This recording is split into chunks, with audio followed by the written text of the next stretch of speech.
You plug in the cord into the socket. It only can go one way. You want to be sure that you hook up the positive to the positive side of the battery, or it will might harm the unit. The water pump pumps into either one of the plug holes right here. The speed control is right here.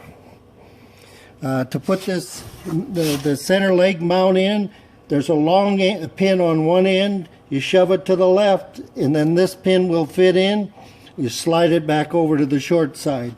To unscrew and screw on the bottle is right here. The water pump in the bag, you put it in there. The rubber plug goes on here, and there's a nylon tie to go around it to hold it on. One of these hoses goes up to your water valve, as you see here. The other one is your washdown hose, and you may have to take the valve off by just unsnapping the clamp and take this off and then feed it through the hole for your convenience. It's easier to use here. At this point, we're going to go to the feeder. The feeder is mounted on this metal bar, the metal bar bracket over here. You can see how it goes against the machine. At this end has the swivel. There's two holes in the swivel. One goes on the tubing and one goes on the feeder itself. And you just tighten the knobs. This can be difficult to put on. You may need some help getting it through there, but you want it to be tight. Okay, go. This tube here is a short tube that's in the box. You must insert it, and then there's a screw here that you put into the hole that is on the end of the tubing so it doesn't move.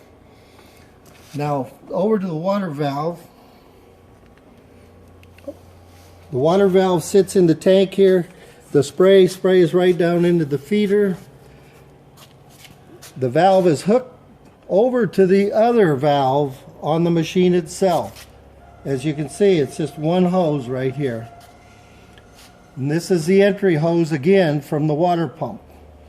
And you want to adjust the water bar until the end is spraying right to the top of the wheel here. And you can do this by just moving it up and down. That should be enough. Here again, we'll go back to the swivel just to show you how it's supposed to fit. And this here hose on the valve up here is just a return hose. It's to shut the holes off. You don't need it.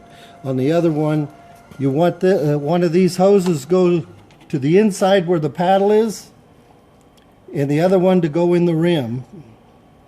That will wash the material off the rim. And the gold will feed up through the center.